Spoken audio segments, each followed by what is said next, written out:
చూస్తున్నాం బాపులపాడు మండలం వీరవల్లి జాతీయ రహదారిపై వీరవల్లి పోలీసులు తనిఖీలు. హైదరాబాద్ నుండి పెదపాడు వెళ్తున్న ఐచర్ వాహనాన్ని ఆపి తనిఖీ చేసిన వీరవల్లి ఎస్ఐ శ్రీనివాస్ అందులో 8 టన్నుల కోళ్ల వ్యర్థాలను చేపలకు మేత వేసేందుకు అక్రమంగా తరలిస్తున్నారు.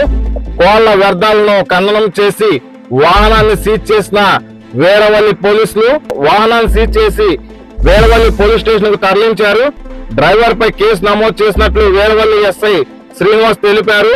అక్రమంగా కోళ్ల వ్యర్థాలు తరలిస్తే కఠినమైన చర్యలు తీసుకుంటామని ఎస్ఐ శ్రీనివాస్ తెలిపారు.